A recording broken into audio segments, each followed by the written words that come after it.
होता जीवा म्हणून वाचला शिवा. महाराष्ट्राच्या कानाकोपऱ्यात घुमणारी ही ओळ. रुपेरी पडद्यावर जेव्हा कोट्यवधींच्या बजेटचा राजा शिवाजी सिनेमा येतो आणि त्यात बॉलिवूडचा अभिनेता सलमान खान स्वतः जीवा महालेंची भूमिका साकारतो, तेव्हा थिएटर टाळ्याने दुमदुमून जातं. पण टाळ्यांच्या या कडकडाटाच्या मागे एक असं भयानक आणि जिवंत वास्तव दडलंय, जे संपूर्ण महाराष्ट्राला शरमेने मान खाली घालायला लावेल. 10 नोव्हेंबर 1659 रोजी प्रतापगडाच्या पायथ्याशी जेव्हा अफजल खानाचा वध झाला, तेव्हा खानाचा अत्यंत चपळ अंगरक्षक सय्यद बंडा यानं शिवरायांवर तलवारीचा जीवघेणा वार केला होता. जर त्या क्षणी जीवा महालेंनी स्वतःच्या प्राणाची बाजी लावून आपल्या दाणपट्ट्याने सय्यद बंडाचा हात हवेतच उडवला नसता, तर इतिहास काही वेगळा असता. होता जीवा म्हणून वाचला शिवा ही ओळ महाराष्ट्रातील प्रत्येकाच्या ओठावर आहे. छत्रपती शिवाजी महाराजांचे प्राण वाचवणारे जीवा महाले यांचा शौर्याचा इतिहास आजही अभिमानाने सांगितला जातो. पण या योद्ध्याचे वंशज नेमक्या कोणत्या परिस्थितीत जगत आहे हे जाणून घेण्यासाठी बाई माणूसची टीम आली आहे सातारा जिल्ह्यातील वाई तालुक्यातील कोंडवली गावामध्ये. नेमकी काय आहे अवस्था या कुटुंबाची जाणून घेऊया या ग्राउंड रिपोर्टमधून. हे आहेत वीर जीवा महाले यांचे 14वे वंशज प्रकाश सपकाळ यांचं घर. मागील 11 वर्षांपासून पॅरालिसिसमुळे ते अंथरुणाला खिळले आहेत. अवघी 1.5 एकर जमीन आई मजुरीला जाते, तर मुलगा लोकांचे केस कापून घर चालवतो. परिस्थिती इतकी बिकट की त्या मुलाला शिक्षणही अर्धवट सोडावं लागलं. शिवाजी महाराजांचे प्रमुख सेवक तानाजी मालुसरे, परत बाजी प्रभू असे भरपूर त्यांचे सेवक म्हणजे त्यांच्या हाताखाली आहेत.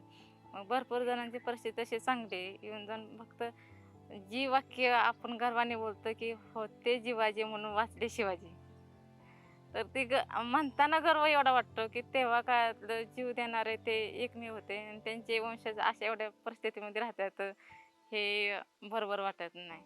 असं वाटतं की थोडं काय नाही काय तरी त्यांच्या जी आहे सरकारला असं माझी एक विनंती आहे की ज्या गावाचे जीवा महाले त्या गावाला जीवा महाल्यांचं एक स्मारक व्हावं. उपचार म्हणजे गोळ्या औषधं थोडीफार चालू आहेत, पण जरा अजून जर सरकारने लक्ष दिलं तर औषध उपचारासाठी काहीतरी मदत भेटावी. गोळ्या औषधांची आता त्यात आधार कार्ड पेन्शन योजना बी नाही, सगळं करायला लागतं तर मागणीच होतात. हे पाहिजे ते पाहिजे, कागदपत्र गोळा करून नको नाही. जागा अपंगामुळे कसं कुठं जाता येत नाही, तर मदत बी नाही. सगळं घरात म्हणजे आता हे मुलगा मंडळी शेतीत काम करते, मुलगा दुकानात काम करतो, त्याच्यावरच घरपुंजी चालते आपली, बाकी काय नाही. मागील 11 वर्षापासून आजाराशी झुंज देणाऱ्या प्रकाश सपकाळ यांच्या उपचारांचा प्रश्न आजही कायम आहे. एका बाजूला प्रकृतीची सततची झुंज, तर दुसऱ्या बाजूला कुटुंबाची जबाबदारी. अशा कठीण परिस्थितीत हे संपूर्ण कुटुंब दिवस काढत आहे. आमची परिस्थिती कशी असते तरी चालते, पण की बाहेरच्या लोकांना कळावं की ह्या कोंडवली गावामध्ये जीवा माले आहेत, त्यांचा काहीतरी पुरावा, त्यांचं काहीतरी स्मारक, अशी माझी इच्छा आहे की एक स्मारक व्हावं म्हणून. माझा मुलगा दुसऱ्याच्या दुकानामध्ये निम्मे पगारावर काम करतो. 500 रुपये कमावलं तर त्यातले 250 रुपये त्याला घरी भेटतात. आणि माझ्या मिस्टरांना एका जागा बसून पॅरलेस झालं आहे, त्यामुळे त्यांना कुठं बाहेर जाता येत नाही, काय करता येत नाही, सगळं त्यांचं एका जागेवर असतं.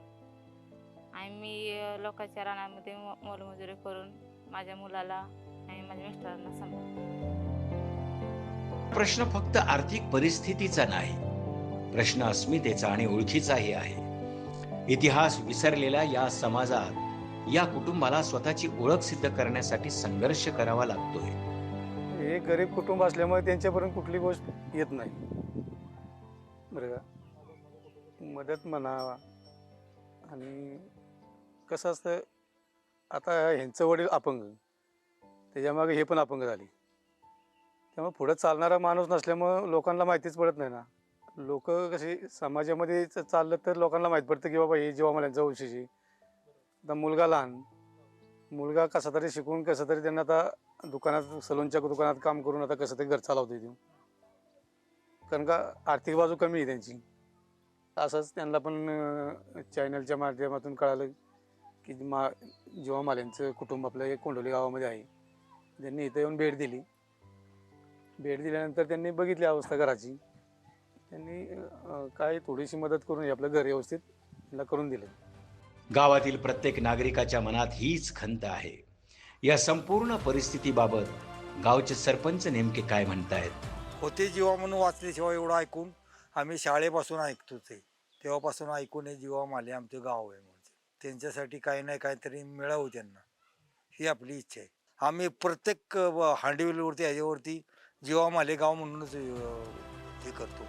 राजा शिवाजी चित्रपटाने अवघ्या काही आठवड्यात बॉक्स ऑफिसवर 114 कोटींपेक्षा जास्त कमाई करून मराठी सिनेसृष्टीत नवा इतिहास रचलाय. प्रेक्षक तिकिटांवर हजारो रुपये उडवतायत. पण सर्वात मोठी शोकांतिका बघा, जीवा महाले यांच्या पराक्रमावर आज थिएटरमध्ये टाळ्या वाजतात, पण त्यांच्या 14व्या पिढीच्या वाट्याला आज मात्र जगण्यासाठी झगडावं लागतंय. तिकिटांचा गल्ला मोजणाऱ्या या समाजाला अंथरुणावर पडलेल्या या कुटुंबाचे अश्रू कधी दिसणार? होता जीवा म्हणून वाचला शिवा ही फक्त घोषणाच उरणार की या जिवंत इतिहासाला न्याय मिळणार? हाच आजचा सर्वात मोठा प्रश्न आहे. बाई माणूससाठी कॅमेरा जर्नलिस्ट अभिजित तांगडेसह विठ्ठल साबळे, सातारा.